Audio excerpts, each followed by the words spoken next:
Hey, what's up, guys? It's the guys from Deranged here, Joe, Dave, and What's up? Garrett, Stop. and Cash Money apparently. So, Ching. Checking out. so Garrett recently, the last couple days, checked out a machine that I have had my eyes on for a while, and he was actually able to take a spin in it. It's a machine that I think is it's a great machine, especially for somebody who's looking for a family adventure and everything else. So we wanted to kind of get together this style. We're trying it out for the first time where we get together and chat about it. So we want to talk about the 2019 Can-Am Maverick Sport Max. What's it? DPS, Max DPS. That's what they're calling it. Basically, it's the Maverick Sport four-seater. So we want to take some time to talk about that. So I guess let's just jump into it. Garrett, you start us off. You are the only one of us three that has actually driven the machine. What did you think about the machine? All right. So overall, my first impression of the machine going down the road was I rode passenger for a second with my dad. It was really smooth on the takeoff. It runs, I believe, 100 horsepower. If you were to be in our Razor, that takes off a lot harder. But this takes off, I feel like, a lot smoother. But that is a four-seater compared to a two-seater. Everything's quiet. The motor's pretty quiet overall. You don't hear it a whole lot. There's no, noises as far as when you take off, no clanking. But then again, it's still a brand new machine with only a few miles on it, so who knows. Sitting in the machine, you can feel that it's a little bit more narrow at 60 inches inside, but it's kind of cool that you already have those nice solid doors. The layout of the machine seems nice. It seems like a nice, solid ride. So I thought it was really smooth. It had no problems hitting 50, 55 miles per hour. They say it goes up to something like 70. Yeah, 75. you didn't really have a chance to open it up, though, right? No, I just stood on it from like the bottom up. I got up to like 56 or something top. Where were you riding that? Just right across the street from, actually, if you guys haven't, it's here in St. George, checked out MotoZoo. Check them out. They actually have the machine there along with tons of others.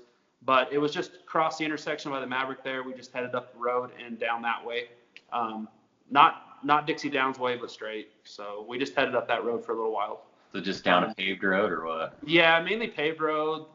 We didn't have a chance to actually go. Speed limit's like 35. Dave, just stop talking. Just stop talking. He wasn't on it was on a closed course. There you go. So testing I'm on a closed course. That sounds good. The thing ought to run 65, 70, but you're on a paved city road, Yeah. So you get a chance. So I did stand on it and get up to speed, about 55, 56, and it did that no problem. But it seemed really smooth. It was really quiet. The motor seemed quiet the whole entire time, so that was nice. Yeah. So we've both sat in it. I haven't driven it, but I've sat in it. I don't think Dave sat in it yet, but I was impressed with the cockpit altogether. I felt like it was plenty roomy. I'm 6'4", and I felt like I had the room that I needed there. I did sit in the back seats as well, and I sat in the passenger side with the seat all the way back, and it was good enough, I guess you'd say. My knees weren't quite jammed against the back of it, but again, I'm 6'4", so. But what did you think about the room? Yeah, I agree. So I'm 6 foot or so. Getting in the driver's side, I felt like there was plenty of room. I did feel a little bit more cramped in the rear. Still not quite as open as other machines, but I doubt it. It's probably better than a lot of the four-seater, the four-seater Razor. That one's pretty cramped. But nothing like the X3. The X3 has tons of room because, as you know, the length of those things are quite long. Overall, that was one thing I was going to ask. That was one thing I was going to ask. What did you think about the length of it? Did you feel like it was a Cadillac coming from your Teryx and your Razor? Do you feel like it was super long, station wagon? No. Actually, I didn't think it was too bad. It actually seemed pretty good. I think the dealer there told us that you can actually run stock everything and run 33s on it. So if you had some wheel spacers with 33s and you got it sitting from 60 inches wide to say 64, I think overall it's pretty good length, everything. I thought it looked pretty good.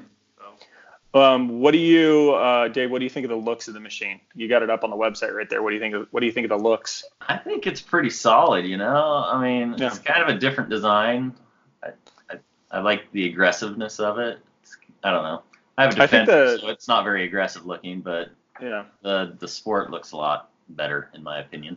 What is it, 3 or 4 sport models they have now? I think the sport machines in general, they look good. The color is not my favorite. They call it red. It's orange. It's red like Garrett's Teryx there is red. Exactly. To be honest with you, I like the color in person. I don't know. I think it looks good as far as sport machines go.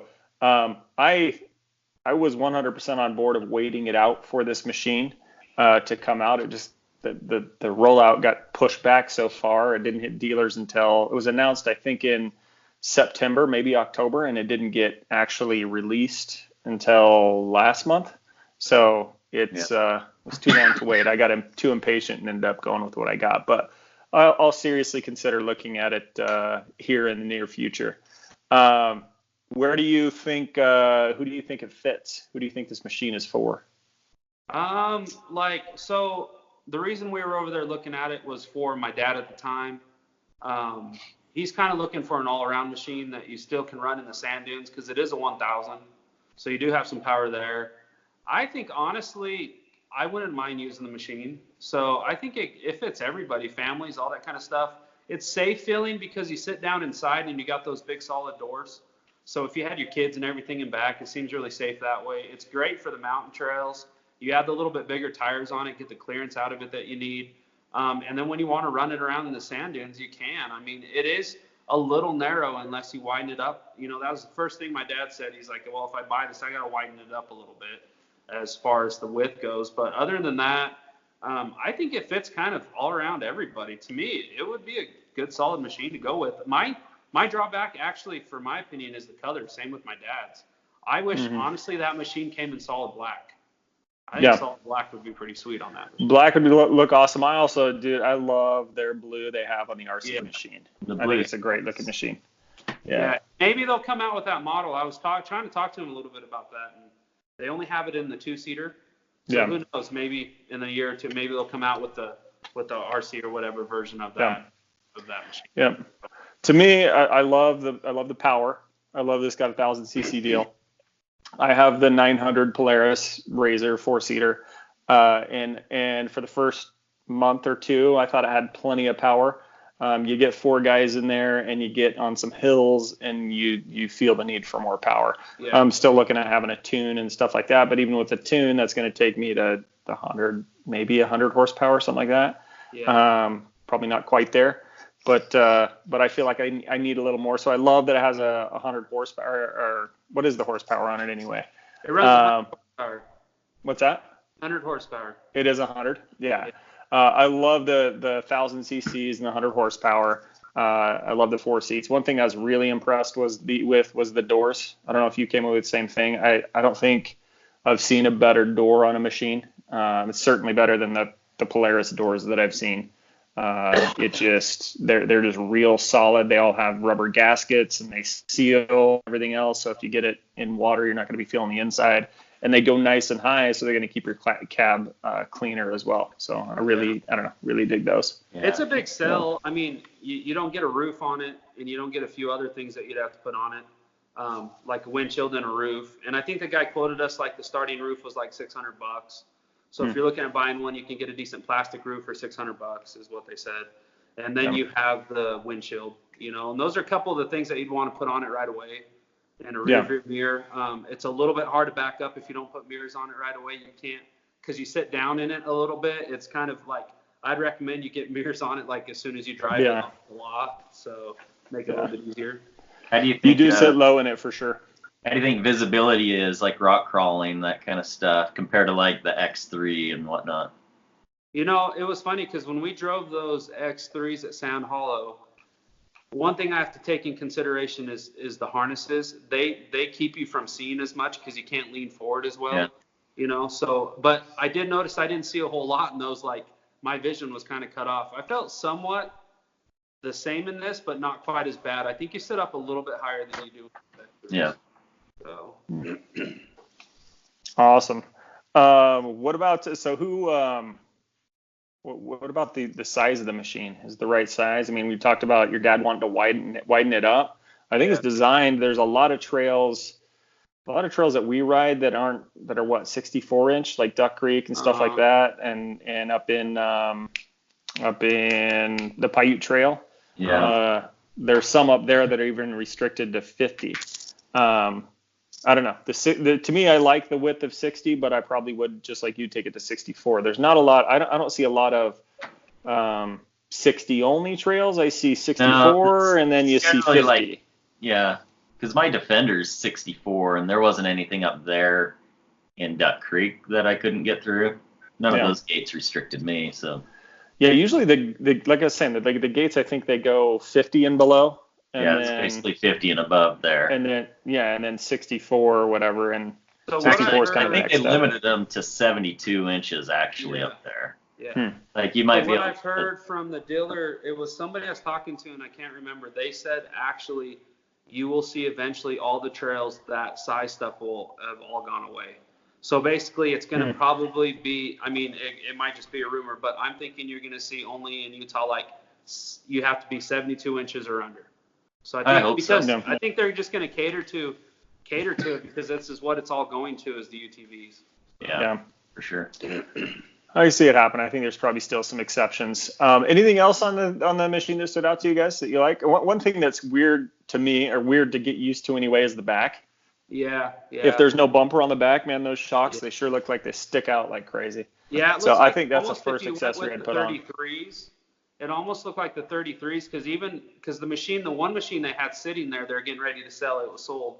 It had what did he have on it? 30s, and it almost looked at 30s. It almost looked like the front tires stuck out past the front bumper. Same with the rear. So that's not. I mean, if you're going with 33s, I'd have to look at it again. But if you get that type of setup, I mean, you would be pretty good in the rocks and stuff. I mean, you'd have the good approach angle a little bit, but. Yeah. Approach angle would be better. I don't know. What did the dealer say as far as the size of tires that you could put on without having to make major modifications? Didn't they say something to you? So size 33s. So you can put 33s on a stock machine? 33 stock machine is the biggest you go. Yeah. Did he say anything about clutching and stuff with that? No, he said you just leave all that standard. Everything looked pretty easy to get to as far as the belts and stuff. Not really any different than our Razor or anything as far as that went. But no, he said basically just you can run. That's what you can run with stock. Yeah.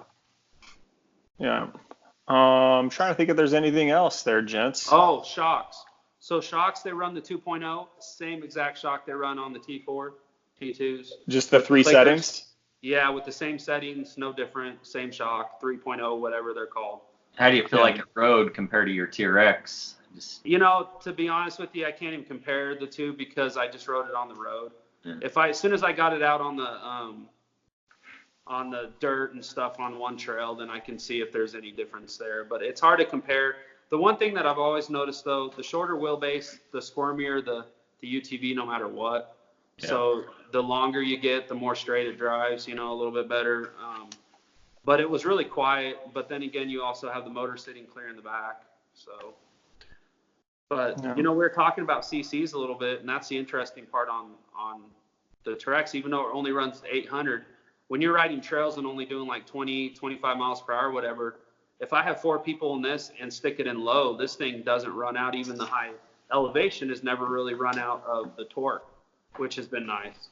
Now, you don't get the top speed that, these bigger machines get, but just running around where we needed to and on the trails, torque-wise, it never made a difference who I had in it. So kind of interesting. So it would be interesting to see what that machine does out in the sand and everywhere else. But I think for an all-around machine, just like the T4 is like you accept it for what it is for the sand. It's not a complete sand machine, but it will still get you around and you'll have plenty of fun in it.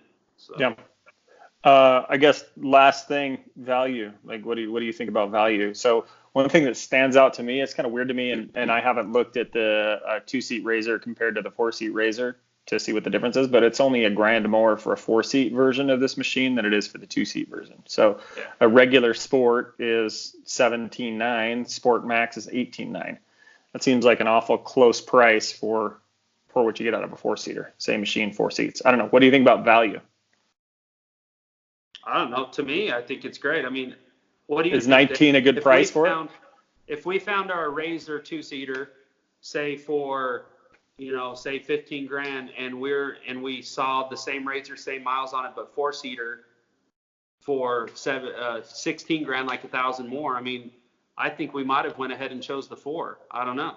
You know what I mean? I guess it depends on what you're looking for, but to me, for the value for an extra grand and what you're going to get out of it with the extra seats, if you don't own a couple machines and only going to own one, I think you need to go with the 4-seater. Yeah. So. Yeah. Agree.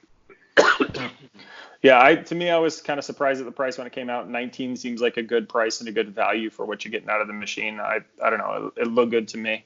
But we'll kind of see. I think, like I was telling you guys earlier, I think I might end up looking at jumping into one, or more seriously about getting that machine when they, start closing them out at the year's end. So they look like a great machine to me. I'd love to get in one and actually test it in the dirt. But either way, I don't know. I think it looks like a good value for me. Anyway, anything else, guys? I don't have anything else. Covered it. All right. So that's it, guys. That's our thoughts on the 2019 Can-Am Maverick Sport Max DPS. That's a mouthful. Overall, great machine. With that said, if you like the content we do, then hit the like button, subscribe, comment, all that crap. And until the next one, we'll see you. All right.